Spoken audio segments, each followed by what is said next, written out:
If you've ever lain in bed at night staring at the ceiling, mentally replaying every awkward thing you've ever said since 1998, and if you're me, there have been quite a few, you are in the right place. If your brain loves to pull you aside at 2 a.m. for a quick chat about your taxes or your job performance, or whether that weird noise is the fridge dying or destiny calling, then welcome. On this episode, we're going to talk about the anxiety that makes your brain feel like a late night AM radio station, full of static and noise and that one host who refuses to wrap up their segment. I'm Jay, and this is Somnilopod.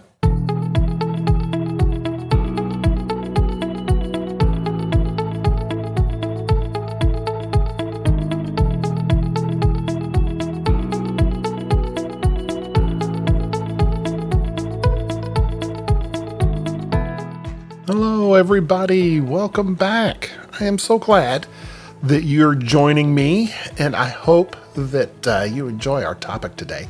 It's something that I think just about all of us have experienced at one time or another. And if you have done those things that I mentioned in the intro, and you just lay there and you think, what is wrong with me? Well, my friend, I have been there, and you are absolutely not broken.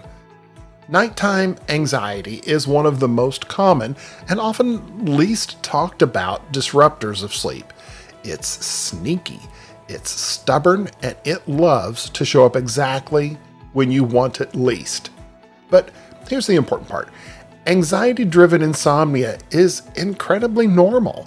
It's incredibly human, and it's incredibly changeable. We're going to talk about the anxiety that makes your brain feel like that late night AM radio station. Now, why does anxiety get louder at night? During the day, you've got distractions, work, errands, kids, conversations, Facebook rabbit holes, and whatever your dog is barking at outside. Your brain is busy managing life. But at night, the lights dim, the activity slows, and suddenly there's nothing standing between you and the internal narrator who loves to monologue. And there are really two key things happening. When external noise goes down, internal noise goes up. It's a feature of the brain. It's not a flaw. The nervous system finally downshifts, but it doesn't really know how to finish that job. Ideally, your sympathetic nervous system, that's your fight or flight gear, it should start calming as you slide into rest and digest at night. But for many people, that downshift hits a pothole. Instead of relaxing, your body misfires into, hey, are we sure everything is okay?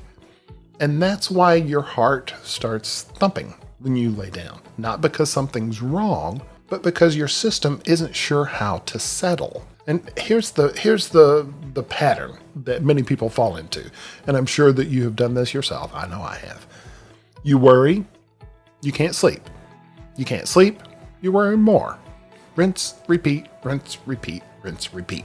Your brain eventually learns that when you lay down at night to go to bed, it's worry time. And this is because it's a conditioned response, kind of like Pavlov's dogs in that classical conditioning experiment. And believe me, there were many of those dogs.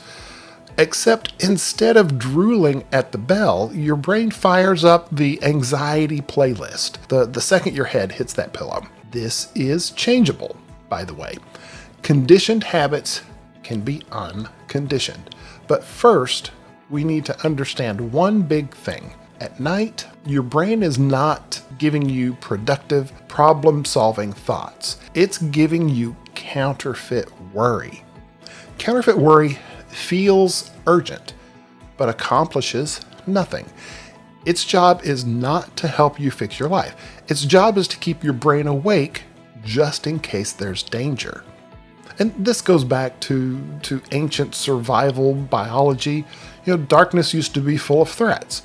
And today, things are much safer, but your brain doesn't know that. And it thinks the nighttime threat is remembering that embarrassing thing you said in Chili's in 2004. When you understand that the worry is counterfeit, you can stop treating it like truth, and that can start to change everything. Your body isn't trying to punish you. It's really trying to protect you. Anxiety before sleep is the nervous system saying, before we rest, let's double check the perimeter. But the perimeter is fine.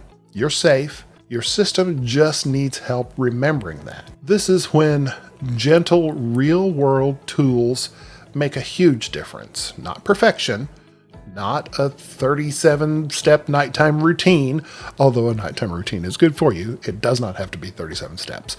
Just simple, doable steps that help retrain your body and your brain. And here are some of the things you can do. These tools have been taught in clinics and therapy sessions for years, and they've done a lot towards helping real people living their real lives dealing with that real anxiety. Name the worry for what it is. It's counterfeit. Say in your head, this is nighttime anxiety talking. I don't have to solve this right now. I can deal with this tomorrow. And this simple label, calling it what it is, helps to reduce its power over you. If that doesn't give you any relief, keep a worry pad on your nightstand. Write it down and tell your brain, tomorrow, Jay, you can handle this then. Tonight, you can't do anything about it. And eventually, your brain comes to believe you. One other thing that I know I often find myself doing is clenching up when I lay down. Just feeling my muscles get tighter and tighter. There's an early on episode on how to sort of relax a little bit easier. Some of the things that you can do is just do a really quick body check. Unclench your jaw. Focus on your neck and your shoulders. Relax those muscles. Once you begin to feel the difference between the tension and the relaxation portion of the loop begins to be a little bit easier. And sometimes for some of us, a breathing exercise really can help. What it does, it helps your vagus nerve, which is part of the nervous system that has to do with arousal. It helps it dial down. So breathing in for 4 seconds and then breathing out for 6 seconds can really help. That's the cue, that breathing out for longer than you inhale, that helps retrain your vagus nerve and gives it the cue that it needs to know that it can dial that arousal down. And don't do this forever. Don't lay in bed constantly thinking, okay, I've got to do this, I've got to do that, I've got to do this, try this trick, try that trick. If you're having to do that, get up, get out of bed. Even if it's just for a few minutes, keep the lights low. That's good sleep hygiene. Do something boring and calming, but give your brain the opportunity to sort of reset that association with bedtime and worry. And finally, be compassionate. Give yourself a break. Nothing spikes anxiety faster than telling yourself, I have to fall asleep right now. Try instead of telling yourself, I have to fall asleep right now, try telling yourself, resting counts too. And this alone has helped thousands of people. Finally, if your brain loves to hold those late night committee meetings, you really are not alone. You're not failing, and you're not stuck. Anxiety-driven insomnia is a loop, but loops can be broken. Tonight, instead of fighting your brain, try working with it. Name the counterfeit worries. Interrupt that loop. Offer your system a little compassion. Small steps, big reactions. And remember, sleep isn't perfection, it's practice. Experiment gently, adjust slowly, and come back here for more wisdom like this in the future. And I hope that this has been helpful for you. It really has for me. A lot of these things I've been trying for years. For the most part, I'm able to get to sleep fairly easily. But sometimes when that anxiety hits and that insomnia starts, it can be just a bear. So hopefully this will help you. If you have any questions or comments for future episodes, suggestions, things like that, hit me up. You can reach me at jay@somnilopod.com. You can also touch base with me on the socials, Facebook and Instagram. And until we talk again, please remember to make sleep a priority. Thanks so much.